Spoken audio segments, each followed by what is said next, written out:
Namaskar. A warm welcome to World News and Indian Perspective on All India Radio. This is Manoj Singh Rana, and with me is Vaibhav Jyotsna Srivastav, bringing glimpses of major developments of the day from across the globe. Over the next half an hour, we shall bring you the latest from the world of politics, economy, sports, entertainment and more.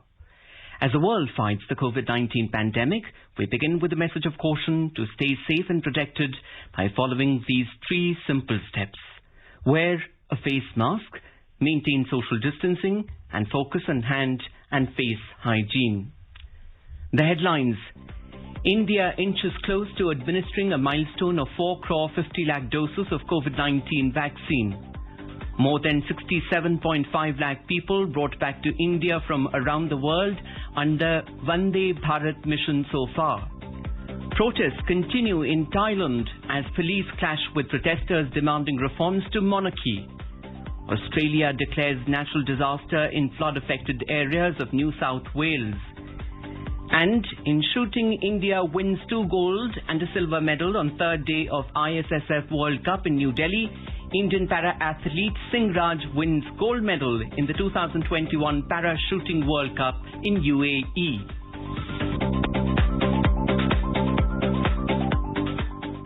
India has inched closer to touching the significant milestone of administering nearly 4 crore 50 lakh COVID-19 vaccine doses.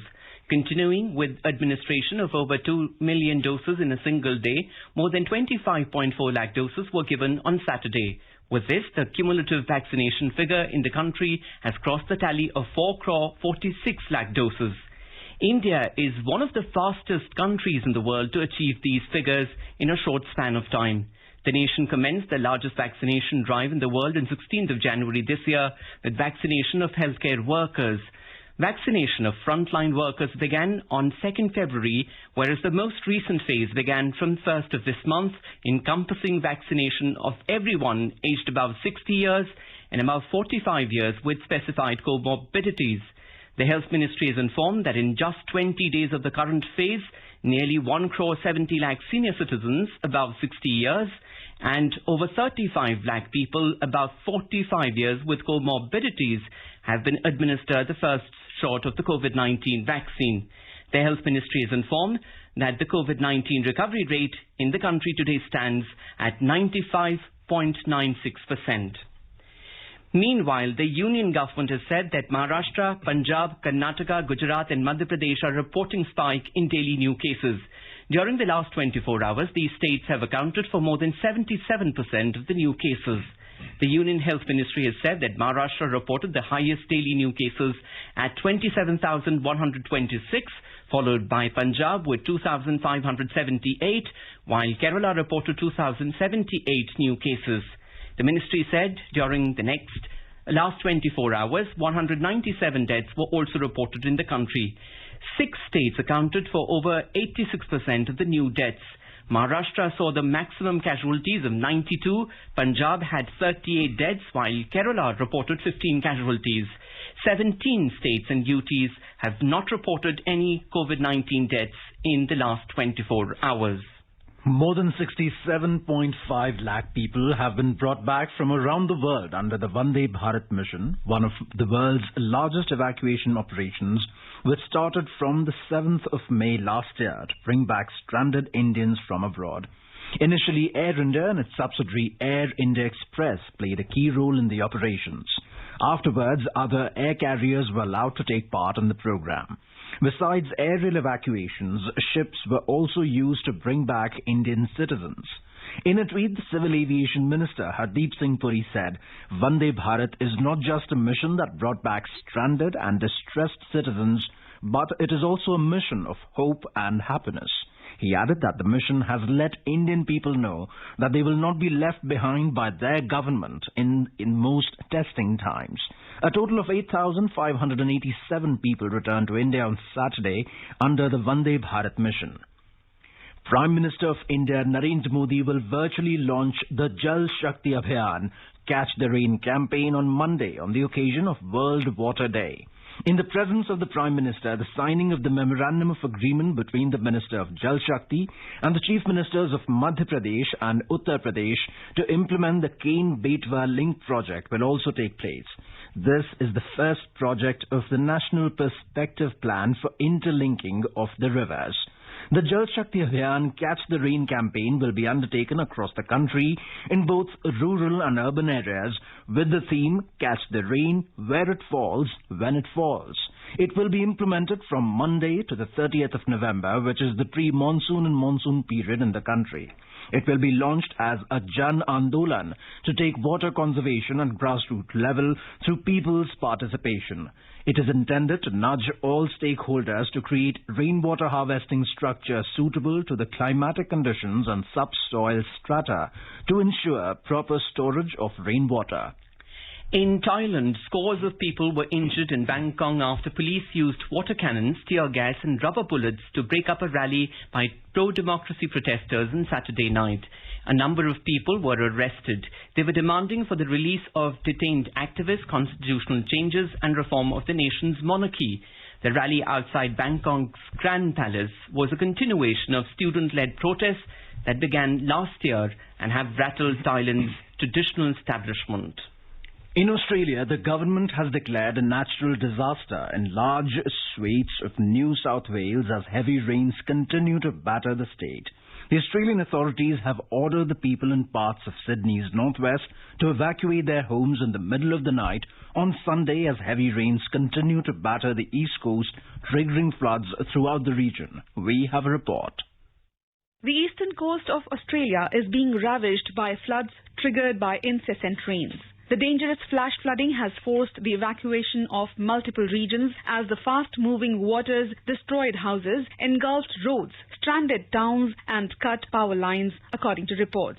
Authorities issued flooding risk and evacuation warnings in about 12 areas in the state of New South Wales, of which Sydney is the capital. They have also issued a warning of a potentially life-threatening situation in the region. More than 750 people have been rescued during the weather event, with 197 rescues in the past 24 hours. New South Wales, which is home to about a third of Australia's 25 million people, has already seen March rainfall records broken, and authorities warned the downpour was likely to continue for several days. NSW Premier Gladys Berejiklian told a televised briefing that the rain may not stop till Thursday or Friday. The federal government said the extreme weather was affecting its COVID-19 vaccine delivery in Sydney and throughout state, according to reports. Australia plans to deliver the first vaccine doses to almost 6 million people over the next few weeks.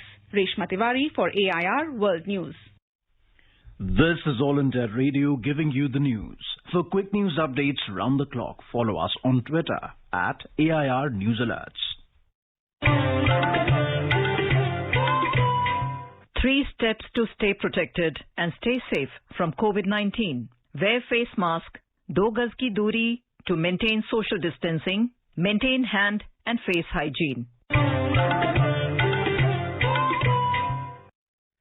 The Global Teacher Prize is a $1 million award presented annually to an exceptional teacher who has made outstanding contribution to their profession.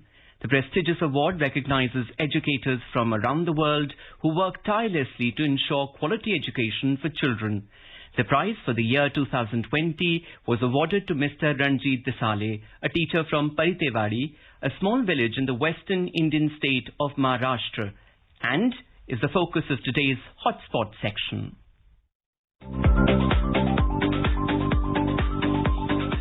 Namaskar. Welcome to today's edition of Hotspot. Today we have with us a very special guest, Mr. Ranjit Desale, the Global Teacher Prize Award winner for the year 2020. The top 10 finalists of the Global Teacher Prize 2020.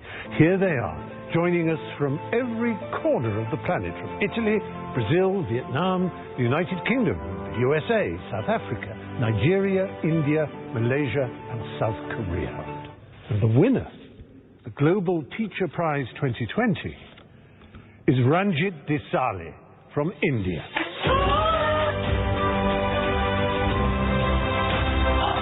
Oh, and look, there's your whole extended family now. It's wonderful. Oh, my dear fellow, I can see how moved you are.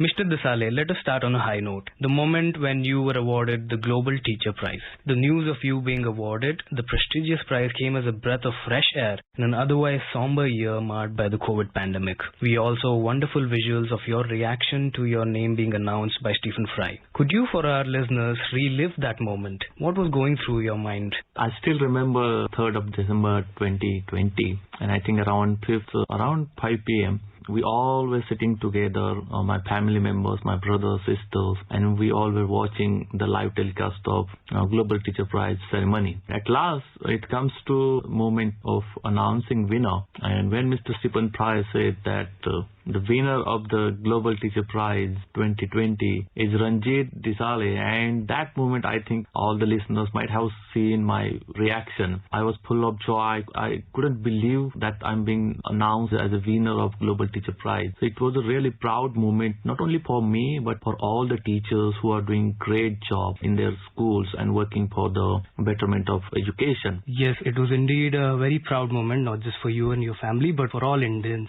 And in a true moment which epitomized your passion for teaching, you decided to share a proportion of your prize money with your fellow finalists. I think this was a decision which was met with as much admiration as much as it was with surprise. What motivated you to take that decision? You know, teachers actually work for the outcomes, not for the incomes. And by sharing that prize money, it ultimately I'm helping and supporting teachers, those who are working hard and trying to uplift this, change the status of their students. I don't feel that I'm the best. I'm just first among the all top 10 finalists. That was indeed a very wonderful gesture, and the thought behind it is just as noble. Mr. Ranjit, you have been immersed in the field of education for years now. Could you, for our listeners, take us through the journey that you have been through from your school in Paritwadi in Maharashtra and the work that you did in spreading education there? Actually, I never thought of being a teacher. I dreamed to be an engineer because I am very much attached and like the technology since my childhood. But accidentally, I came into this field and I joined Teachers Training College.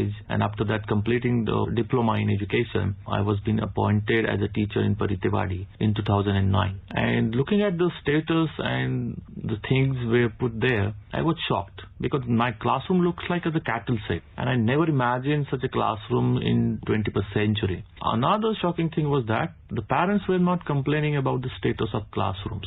So I thought that it's like a parent's indifference toward education. And based on the data, I set up 3 targets before me and made a plan of action for 5 years. So whatever the initiatives I constructed and carried out, it's just to achieve those targets. And the targets were to change the parents' indifference towards education. Second is that assure that every student, especially girls, could attend the school, 100% attendance in the classroom. And the third was to upscale, uplift academic performance specifically in terms of their learning outcomes. So I initiated few projects like community engagement program, then alarm on, TV off. Later on, I introduced QR coded textbook, and then we used to travel virtually. We call it as a virtual field trip. So all these initiatives are giving new learning experience to my students and making learning more enjoying and enjoying the learning even sitting at home wherever they are. You just spoke about the QR technology, which was the innovation that you brought in your school for your students. Now, this QR technology is being hailed as a revolution in the field of education. Could you please elaborate for our listeners what this QR revolution is about? Basically, QR codes means it's a quick response code. So as a pilot, I designed 27 QR codes for my students and embedded digital content well curated for themselves, considering their style of learning. And we did pilot for 1 year. And after analysis of their performance, I proposed to government of Maharashtra, if we can scale up this idea across the Maharashtra, that could help students to learn in much better way. And then later on, government of India, NCERT, has also accepted this proposal and started to use QR codes in their textbooks. It's actually helped millions of students, not only in Maharashtra, but across the India as well, to continue their learning even they were sitting at home during the pandemic. It actually helps them to learn whenever they are, wherever they are, and it makes them learning at their own pace. So learning becomes more personalized to them. Yes, indeed, self-paced learning is an idea which is fundamental to the field of educational psychology, and you have managed to bring it into practice in your classrooms. Mr. Desale, you spoke about teaching during the COVID pandemic. The COVID pandemic brought many a challenge to teachers across the world. However, it also provided an opportunity towards digitalization of education. Can you share with our listeners the challenges that you faced as a teacher during these testing times and how you adapted your teaching practices to ensure that the learning did not stop for your students? Rather than talking about the problems, I think we were more ready to face such challenges because we have been using QR coded textbooks since 2015. And also, we have been running online classes as well with the help of other teachers. The only thing, the shift happens from face-to-face learning to online teaching. Earlier, it was occasional part, but right now during the pandemic, it's now completely 360 degrees change in our learning and teaching process. The specific problem was accessibility and availability of devices and the internet access to each and every student. So I thought of using idea of crowdfunding and requesting all my Facebook followers, if they can contribute, they can give us old mobile devices for students. And I got a huge response from my followers, and I then donated all these mobile devices to my students to ensure that at least a single mobile is there in the family so that students can access, they can continue, and they can attend my online classes. I designed project-based learning. So it helps my students to achieve the learning outcomes without help of a teacher. So it's like more peer learning from their friends as well. So their friends become their colleagues as well, and they are their teachers as well. In your interview with Mr. Stephen Fry, you described your pedagogy as edutainment. Now, Prime Minister Narendra Modi, through his Pariksha Pe Charcha initiative, also is striving to take the fear out of one of the most dreaded aspects of a student's life, which we have all been through, the exams. Could you talk about how important it is to imbibe the aspect of fun into learning and help kindle the joy of learning among students while simultaneously improving their learning outcomes? As Prime Minister is now more focusing on joyful, fearless examination, the same principle applies joyful and fearless learning as well. So as a part of this, schools should become edutainment center where students come together, learn something, fun-induced learning should be introduced. But for that, we need to train teachers. Students of this 21st century are used to technology. They know how to use it, how they can learn. It's now teachers' role how to make meaningful use of technology that could lead to the authentic learning. The Government of India has taken several initiatives such as the Diksha platform for training teachers and the Swayam platform for students in the aspect that you just alluded to in terms of digital infrastructure for education. Do you think in today's world that the use of digital infrastructure is indispensable when it comes to education? And how can these initiatives be tuned to enhance learning outcomes? These are the great initiatives started by the Government of India Education Department. I have been part of Diksha team as well. And Swayam portal is actually helping students to learn from experts not limited to their colleges or schools, but across the India as well. So such a kind of initiatives really helping the vision of our Prime Minister that digital India cannot be separated from digital citizens. And these kind of initiatives are actually nurturing digital citizens of digital India. You alluded to the aspect of parental apathy or indifference, especially when it comes to educating girl children earlier in the interview. Now you have strived immensely for improving education in girls. What lessons does your experience hold for the rest of the country, especially when the government is trying to improve the educational outcomes in girl children through policies such as the Beti Bachao, Beti Padhao? When you start or when you thought of making a change, the change should not be forced. It should be accepted. So I use very simple strategy. Rather than telling them the importance of education, this is very important, you have to teach your girls like this. So I invited girls from nearby villages and cities who did excellent job, who completed their education and now scaled the status of their family. I invited them and requested them to speak to my parents. While interacting with girls from nearby villages, I just pushed a thought, if that girl can do, why not yours? If her parents can support her, why don't you? If being educated, she can earn money and she can live good life, Do you think that you girls shouldn't do that? And obviously, they choose to send their girls in the school. So this is how I actually pursue their mindsets.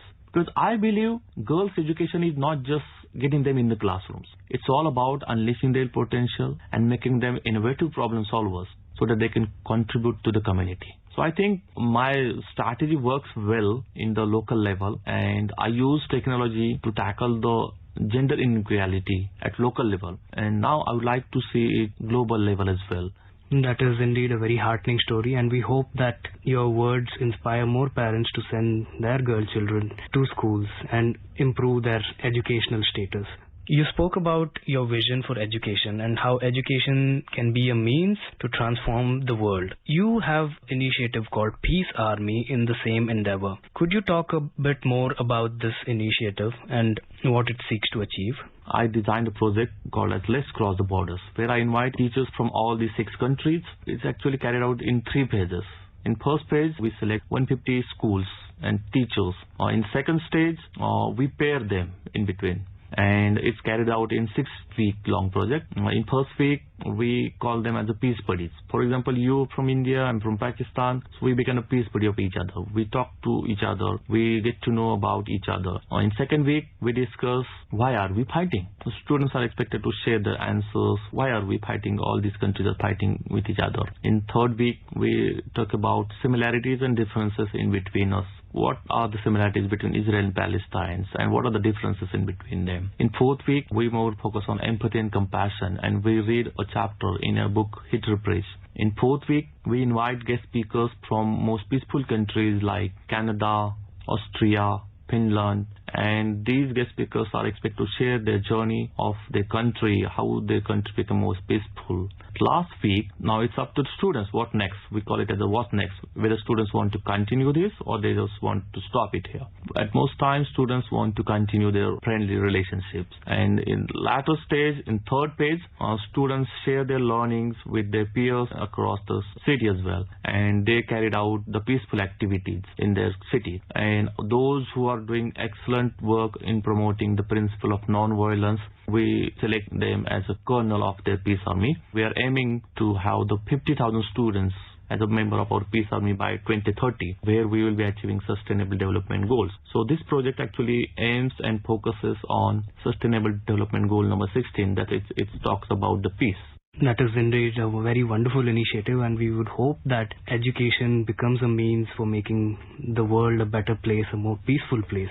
Thank you, Mr. Ranjit Desale. It was a pleasure talking to you. Once again, we'd like to extend our warmest congratulations on you winning the Global Teacher Prize, and we would wish the best for your future endeavors in the field of education. Thank you so much. Thank you so much, sir, for inviting me and speak to you, all the listeners, All India Radio. Thank you so much for inviting me. So listeners, that was Mr. Ranjit Desale, winner of Global Teacher Prize, speaking about his experience in the field of education, his ideas and his vision in this very critical aspect of human endeavor. Prime Minister Narendra Modi will visit Bangladesh on the 26th and 27th of this month to take part in birth centenary celebrations of Bangabandhu Sheikh Mujibur Rahman. Our special correspondent in Dhaka has filed this report. The Indira Gandhi Cultural Center of the Indian High Commission has placed an order for 100 Mujib jackets ahead of the visit of Prime Minister Narendra Modi to take part in the birth centenary celebrations of Bangabandhu Sheikh Mujib, Golden Jubilee of the liberation of Bangladesh, and 50 years of the establishment of diplomatic ties with India. The specially designed Mujib jackets have been made of high-quality, handcrafted poly khadi fabric. In keeping with the eco-friendly nature of the khadi, the covers for these jackets too have been made of black khadi cotton fabric. Calling the Mujib jacket as historically significant in Bangladesh, Chairman of the Khadi and Village Industries Commission, Vinay Kumar Saxena, said that it is a matter of great pride that Mujib jackets made of khadi will be adorned during the Bangladesh visit of Prime Minister Narendra Modi, who is the biggest brand ambassador of khadi. He said Mujib jackets made of khadi will add significantly to the historical and cultural values of the celebrations, and it will also promote khadi on the global and diplomatic platform in a big way. Rajesh Jha, All India Radio, Dhaka. As a part of Azadi Ka Amrit Mahotsav to commemorate 75 years of India's independence, a 3-day Shehnai festival is being organized at the Banaras Hindu University campus at Varanasi in Uttar Pradesh from Sunday. Sangeet Natak Akademi and Music and Performing Arts faculty of the BHU have come together to organize the musical evening to remember the Shehnai maestro and Bharat Ratna awardee Ustad Bismillah Khan on his birth anniversary. A report from our Lucknow correspondent.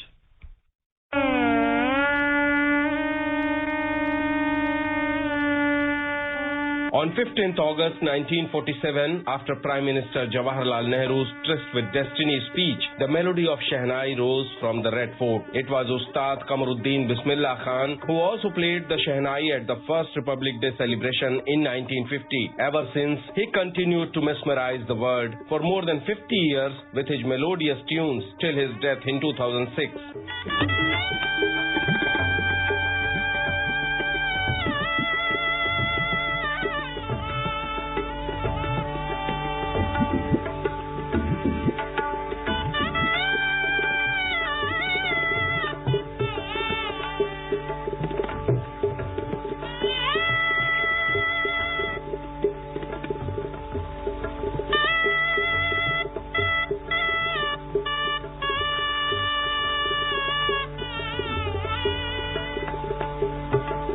His city Banaras will pay the tribute to the legend through the musical evenings for next 3 days. Famous Shehnai players from country will perform at Pandit Omkarnath Thakur Auditorium of BHU for more than 3 hours daily. The list includes Daya Shankar from Delhi, Shailesh Bhagwat from Mumbai, Rudresh Bhajantri from Karnataka, Ahmad Abbas Khan from West Bengal and many more. Today's evening will start with the performance of famous Shehnai player Daya Shankar from Delhi and will be concluded by Fateh Ali Khan, the grandson of Bismillah Khan. Sushil Chandra Tiwari, AIR News, Lucknow.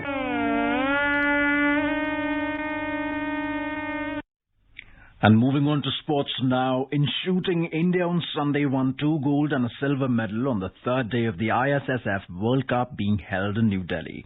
While the Indian women and men's teams won gold medals in the 10-meter air pistol events, a trio of Aishwarya Pratap Singh Tomar, Deepak Kumar and Pankaj Kumar won silver in the men's team air rifle event. The Indian women's trio of Manu Bhakar, Yashaswini Singh Deswal and Sri Nivetha Parmanansam outclassed their Polish opponents 16-8 to secure the gold medal. Men's team comprising of Saurabh Chaudhary, Shehzad Rizvi and Abhishek Verma beat their Vietnamese counterparts 17-11 to secure another gold for India. In the men's air rifle event, Aishwarya Pratap Singh Tomar, Deepak Kumar and Pankaj Kumar settled for silver after the trio shot a total of 14 in the gold medal round. India now leads the medals tally ahead of the USA with 8 medals. Meanwhile, in parachuting, Indian para-athlete Singh Raj won gold medal in the 2021 World Shooting Parasport World Cup being held at Al Ain in the UAE on Sunday. He defeated Uzbekistan's Server Ibragimov to get the top honor in the P1 men's 10-meter air pistol SH1 final. Now let us take a look at the major developments around the world as reported in the foreign press. The Washington Post writes that Defense Secretary Lloyd Austin visits Afghanistan as troop withdrawal deadline looms, and the Washington Post reports that nationwide protests supporting Asian Americans unfold after recent attacks. A quick look at the headlines once again. India inches close to administering a milestone of 4.50 crore doses of COVID-19 vaccine. More than 67.5 lakh people brought back to India from around the world under Vande Bharat mission so far. Protests continue in Thailand as police clash with protesters demanding reforms to monarchy. Australia declares natural disaster in flood-affected areas of New South Wales. And in shooting, India wins 2 gold and a silver medal on 3rd day of ISSF World Cup in New Delhi. Indian para-athlete Singh Raj wins gold medal in the 2021 Parachuting World Cup in UAE. India is celebrating the 151st birth anniversary of Mahatma Gandhi. Before we end, let us listen to his favorite bhajan, Vaishnav Jan, by artists from Bhutan.